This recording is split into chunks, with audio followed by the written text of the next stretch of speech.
Note que quando essas pessoas argumentaram, mas no teu nome nós fizemos todas essas maravilhas, a resposta, Jesus não questionou que eles tivessem feito, mas apenas disse, eu não conheço vocês, vocês que praticam a iniquidade, se apartem de mim. Então, com base nessas palavras de Jesus, é que nós teremos essa semana, essa série a respeito, fazendo um contraste entre o que nós entendemos é o cristianismo bíblico e algumas religiões. E hoje eu quero começar com a Igreja Universal do Reino de Deus. Já dizendo que nosso objetivo não é ofender ninguém. Eu nem perguntei se tem alguém aqui da Universal, ou se tem parentes na Universal, ou se veio da Universal. O meu alvo não é ofender ninguém, mas simplesmente fazer uma análise comparativa. E no final, dependendo do tempo, nós vamos dar oportunidade para perguntas. Muito bem. Quem fundou a Igreja Universal, como é bem sabido, foi o carioca Edir Macedo Bezerra. E ele nasceu em 54, mesmo ano que eu nasci. Então ele e eu temos 64 anos. O pai dele era comerciante, a sua mãe era senhora dona de casa, ambos eram católicos praticantes. E Edir se converteu numa igreja chamada Casa da Bênção. E aos 21 anos de idade, ele foi consagrado obreiro nessa igreja pelo missionário Cecílio Fernandes. 2 anos depois, em 1977, o Edir Macedo, juntamente com Carlos Rodrigues e R.R. Soares, eles saíram da Casa da Bênção e fundaram a Igreja Universal do Reino de Deus. Isso foi em 1977, portanto, a Igreja Universal está completando 40 anos esse ano, ou 41. E depois de um tempo, o R.R. Soares brigou com Edir Macedo. Então ele saiu e fundou a Igreja Internacional da Graça de Deus em 1980, depois dessa briga com Edir Macedo. E em 98, o R.R. Soares expulsou um obreiro chamado Valdomiro Santiago, que saiu e fundou a Igreja Mundial do Poder de Deus. Isso foi em 1998. E de lá, um cara chamado Agenor Duque brigou com Valdomiro Santiago, saiu e fundou a Igreja Apostólica Plenitude do Trono de Deus. Então vocês veem por que eu escolhi a Igreja Universal, porque ela é a mãe de todas estas outras igrejas neopentecostais, apostólicas que nós temos hoje no Brasil. Tudo começa com Edir Macedo. Eu mencionei que ele é carioca, mas não quero ofender ninguém com isso aí, certo? Por favor. Sei que tem... Então, essa é a origem da Igreja Universal. A Igreja Universal ela cresceu muito, muito rapidamente, levantou muitas polêmicas, inclusive na mídia secular. Foi capa de Veja várias vezes, Jornal Nacional, por conta de escândalos financeiros, práticas ministeriais, liturgia controvertida e assim por diante. E a Igreja Universal, desde cedo, investiu muito pesado na mídia. O Edir Macedo, um comerciante muito esperto, ele percebeu que a mídia era o caminho a ser usado. E ele é, dentro do chamado meio evangélico, o primeiro que investiu pesadamente na questão da mídia social. Aliás, primeiro no rádio, televisão e depois nas mídias sociais. Hoje, para você ter uma ideia, a Igreja Mundial é proprietária da Rede Record e da Rede Mulher de Televisão, mais de 40 emissoras de rádio, além de dezenas de empresas e empreendimentos dos variados tipos. Recentemente, a fortuna pessoal do Edir Macedo foi avaliada em 2 bilhões de dólares. Segundo o censo de IBGE de 2010, portanto está defasado, mas é a última informação que nós temos, a IURD tinha perto de 2 milhões de membros. Ela já tinha sido maior, mas por conta dos escândalos, dessas divisões que eu falei e tudo, ela diminuiu um pouco de número. Segundo alguns, ela vem perdendo membros. Isso aí a comprovar. Ela conta com dezenas de vereadores e deputados e senadores estaduais espalhados pelo país. Também Edir Macedo entendeu que envolver-se na política seria bom para a igreja dele. Então, ele tem, de fato, a Igreja Universal tem dado apoio a muitos desses candidatos. Para vocês terem uma ideia, a Dilma esteve na inauguração do Templo de Salomão, algum tempo atrás, vou falar sobre o templo, né? Algum tempo atrás, lá em São Paulo. Então, esse é um pouco da história da Igreja Universal do Reino de Deus. nós vamos ver agora, fazer uma análise crítica de algumas doutrinas e práticas da igreja. Vou, em primeiro lugar, destacar os pontos em comum que a Igreja Universal tem com as chamadas igrejas cristãs e evangélicas. Se você entrar no site da Igreja Universal ou ler algumas das suas publicações, você vai ver que a Igreja Universal declara acreditar na Trindade, na divindade e na humanidade de Jesus Cristo, no céu, no inferno, no julgamento final, declara que a Bíblia é a palavra única e inerrante de Deus, crê na arrecadação de dízimos e ofertas, na realidade do pecado, na necessidade da salvação, na ressurreição dos mortos, na vida eterna e na segunda vinda de Cristo. Então, essa afirmação de que a Igreja Universal crê nessas coisas, coloca a Igreja Universal dentro do espectro mais amplo das chamadas igrejas cristãs evangélicas. Mas ela também tem crenças e práticas que a colocam dentro do círculo das igrejas pentecostais. A Igreja Universal crê no batismo com o Espírito Santo, como sendo uma segunda bênção, crê na prática das línguas, crê na cura divina. Então, ela é uma igreja evangélica pentecostal. E, entretanto, ela tem práticas que a colocam, na verdade, como uma igreja neopentecostal. Neopentecostalismo é um movimento que surgiu de dentro do pentecostalismo e que gira em torno da teologia da prosperidade, a ênfase na prosperidade material como sinal da bênção de Deus, nos ministérios de libertação das pessoas oprimidas por demônios e na utilização de objetos ungidos nos cultos como sendo meio de bênção para a vida dessas pessoas. Então, isso faz com que a Igreja Universal ela seja qualificada como sendo uma igreja neopentecostal. E ela, nesse ponto, não inovou isso, porque essa prática de ungir objetos, ter objetos que transmitem bênção e maldição, isso tudo já era ensinado pela Deus é Amor, Casa da Bênção, Brasil para Cristo, mas numa menor escala. Edir Macedo usou a mídia para popularizar isso aí. E hoje é a igreja que é mais conhecida por praticar isso, né? Teologia da libertação, da prosperidade, culto de libertação de demônios e assim por aí vai. O que é que nós podíamos dizer a respeito dessas práticas e dessas crenças? Primeiro, falar um pouquinho sobre a maneira como a Igreja Universal vê o mundo, né? Eu quero dizer para vocês que esses estudos eles foram feitos, há cerca de uns 15 anos atrás, a Igreja Presbiteriana do Brasil determinou que um grupo de estudiosos e pastores fizesse uma análise do pensamento da Igreja Universal. E eu fui o relator dessa comissão. Durante meses eu me debrucei sobre os livros de Edir Macedo. Na época eu li tudo o que Edir Macedo tinha publicado. Assisti vídeos, ouvi programas de rádio. Então, esse estudo ele é basicamente em cima dessa pesquisa que foi feita há algum tempo atrás. Então, não é de ouvir dizer, mas de ler mesmo e de pesquisar. E esse meu relatório ele serviu de base para uma decisão da Igreja Presbiteriana do Brasil a respeito da Igreja Universal, que eu vou falar mais adiante. Mas, então, essa maneira da Universal ver o mundo é bem diferente da visão bíblica. Do ponto de vista da Igreja Universal, o mundo está cheio de demônios e de anjos maus que procuram achar as mínimas brechas para se apossar da vida das pessoas, tanto de crentes como de descrentes. Edir Macedo, por exemplo, ele atribui a destruição dos lares, do casamento, a prostituição, o homossexualismo, o desemprego, enfermidades como epilepsia, AIDS e feridas incicatrizáveis. Ele diz que tudo isso é atividade de demônios, que os demônios atuam fazendo exatamente isso. Bom, o ensino bíblico é claro, não é? Nós sabemos que, de fato, Satanás ronda os crentes e as pessoas como um leão faminto, e que seus demônios procuram sempre que possível nos assaltar, nos tentar, nos afligir, nos levar ao pecado. Mas, biblicamente falando, seria errado dizer que os espíritos malignos são a explicação para todo o mal que existe no mundo, que é o que a Igreja Universal faz. Todo mal é do maligno para eles. Tudo que é de errado é causado pela ação de algum demônio.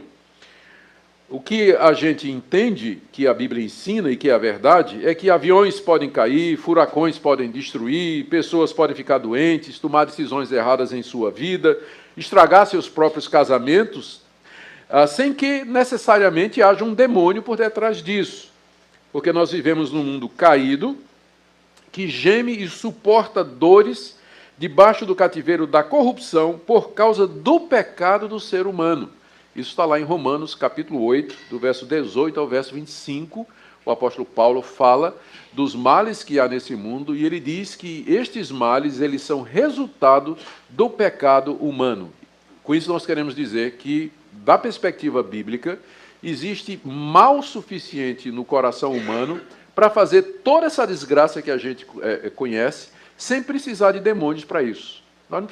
Os demônios não são os únicos responsáveis pelos males e desgraças e tristezas que existem no mundo. As próprias pessoas são, por conta das decisões erradas, das escolhas equivocadas que elas fazem, da maldade dos seus corações e assim por diante. Além disso, a Bíblia também diz que o próprio Deus, ele intervém na existência humana em julgamento e que ele, às vezes, é o próprio Deus que traz o desastre, traz o sofrimento e a dor com o objetivo de levar as pessoas ao arrependimento. É o próprio Deus que faz isso.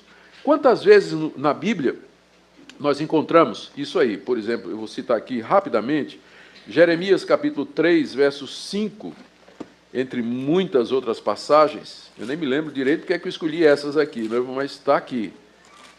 Jeremias 3, 5, ele fala: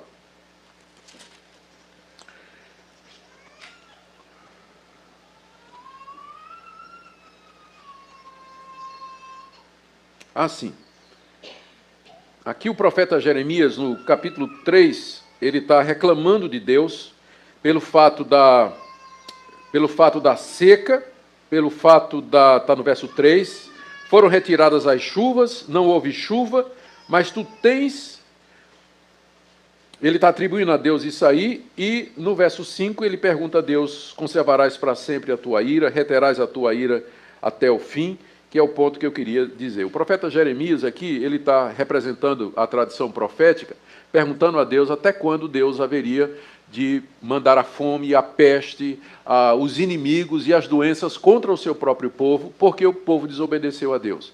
E aqui o profeta Jeremias está refletindo só o que está lá em Deuteronômio capítulo 28, quando Deus disse à nação de Israel: se vocês me desobedecerem, eu vou mandar praga, eu vou mandar peste, eu vou mandar doença, eu vou mandar seca, o gado vai morrer, eu vou mandar inimigos contra vocês, vocês vão perder tudo que vocês têm, a colheita de vocês, esses inimigos vão levar vocês prisioneiros.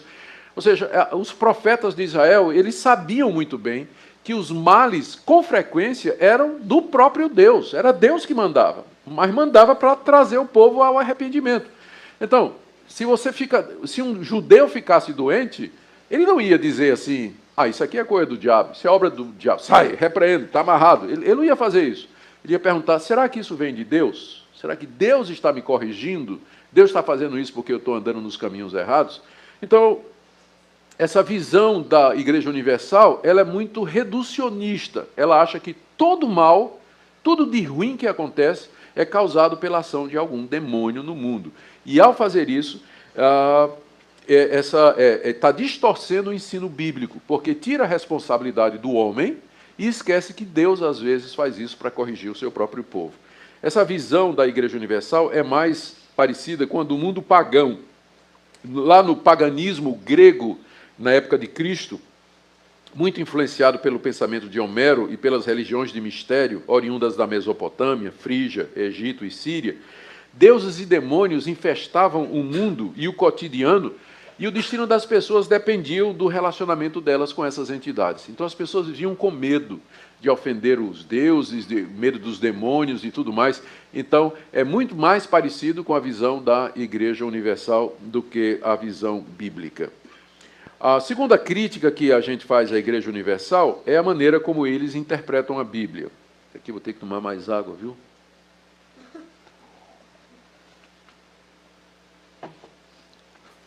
Essas crenças e práticas defendidas pela Igreja Universal, elas são apoiadas pelos seus líderes, missionários, pastores, por um sistema de interpretação da Bíblia extremamente deficiente.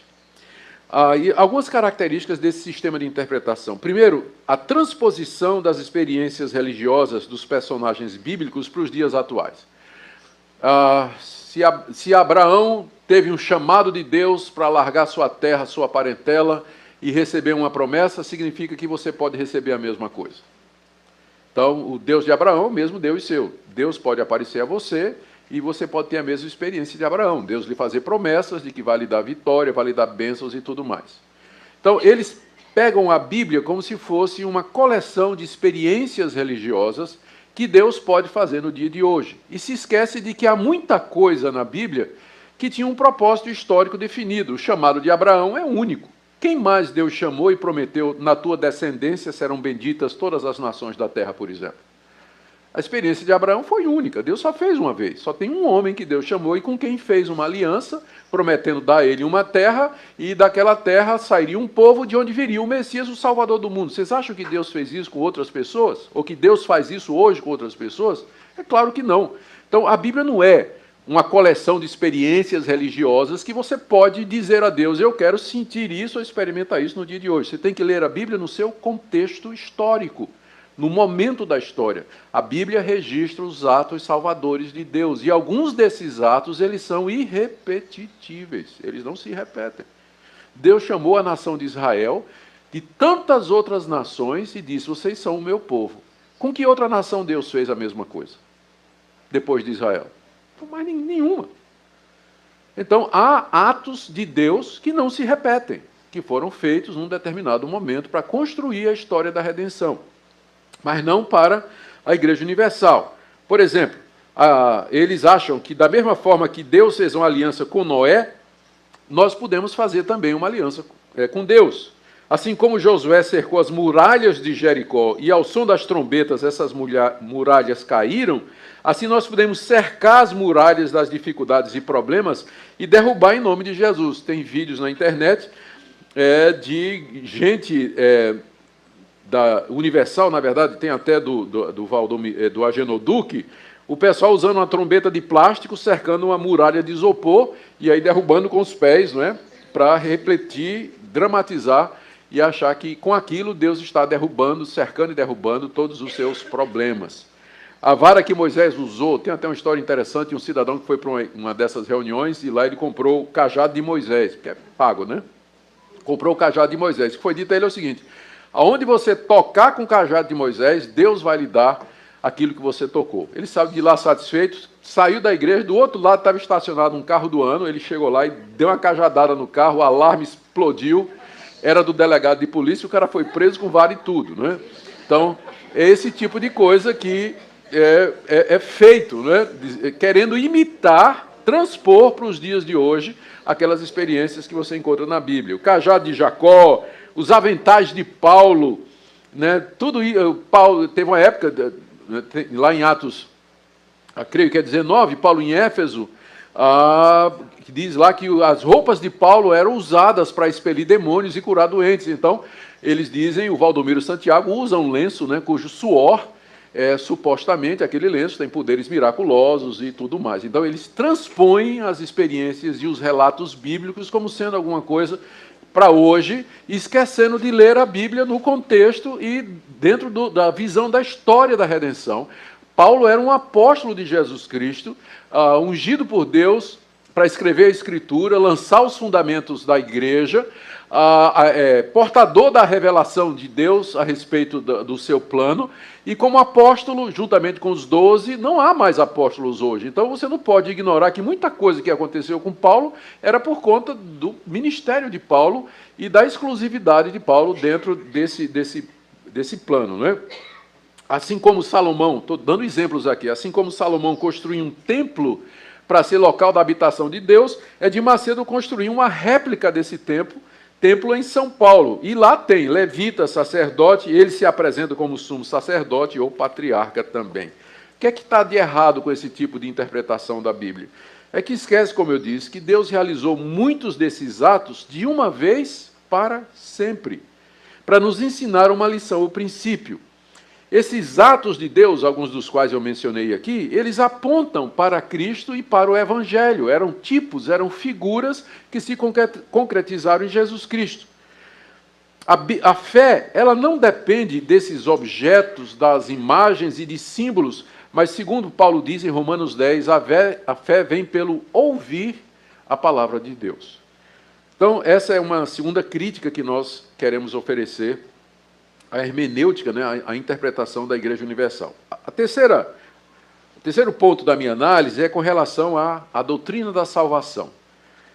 De acordo com a Igreja Universal, como é que as pessoas são salvas? Como é que elas adquirem a salvação? A Igreja Universal, ela crê na chamada doutrina da graça preveniente. Deixa eu explicar isso aí.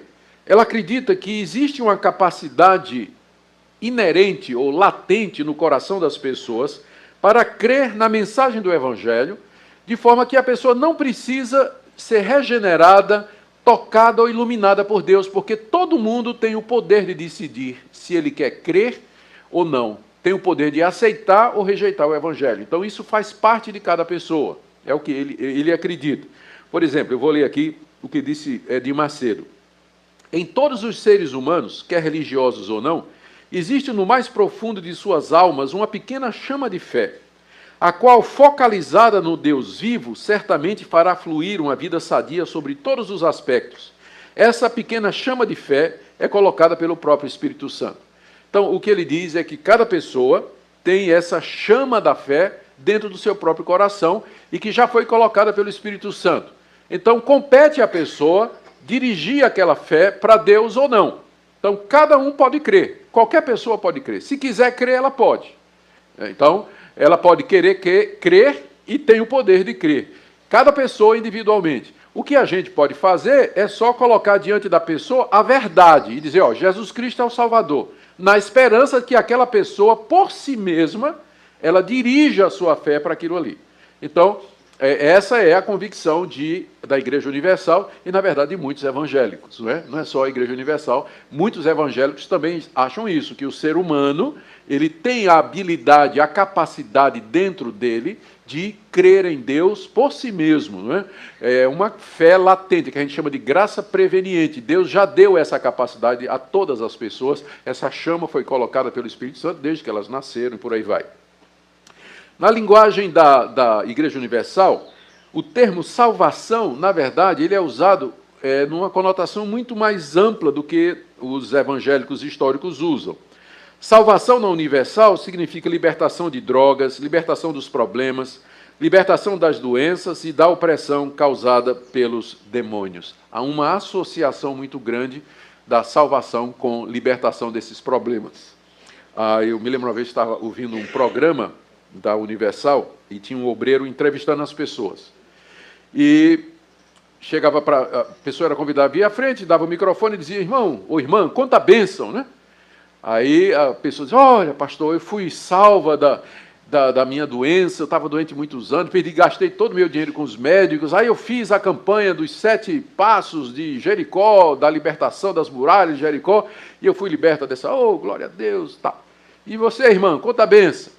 E a pessoa, olha, pastor, meu casamento estava destruído, meu marido me largou, eu fiquei pó e na cinza, não tinha nada. Aí eu fiz aquela campanha, não é? Fiz sacrifícios e tudo, e Deus realmente restituiu meu casamento, meu marido voltou, está tudo bom. Que bênção, irmão, graças a Deus. E aí me lembro de ter visto uma velhinha, né? O obreiro chamou a velhinha e disse, conta a bênção, minha irmã. Disse, pastor, Cristo perdoou meus pecados. Eu entendi, pastor. Ele morreu para me salvar dos meus pecados. Aí o obreiro, que coisa boa, minha irmã, graças a Deus. Mas agora conta a bênção. Conta a bênção, minha irmã. Então, o conceito de bênção na Igreja Universal é mais no sentido material. O que fiquei impressionado é que lá dentro, apesar de tudo, né, tinha pessoas que, de alguma forma, o Espírito Santo abriu o coração. E ela viu, né? Mas não era esse bem o ponto, né? Libertação, bênção, é tudo visto da perspectiva material. Na linguagem... o Macedo, ele ensina, tem um livro dele, onde ele ensina que tem 10 passos para serem dados que levarão as pessoas sinceras ao caminho da salvação. Anote aí, você que quer ser salvo. São os 10 passos. Primeiro, aceitar de fato Jesus Cristo como o único Salvador. Segundo, participar das reuniões de libertação da Igreja Universal. Terceiro, buscar o batismo com o Espírito Santo. Quarto, andar em santidade. Quinto, ler a Bíblia diariamente. Sexto, evitar as más companhias. Sétimo, ser batizado. Oitavo, frequentar as reuniões de membros da Igreja Universal. 9, ser fiel nos dízimos e nas ofertas. E 10, orar sem cessar e vigiar. Então, se você seguir esses 10 passos, você será salvo. Bom, o que é que nós vamos dizer a isso aqui?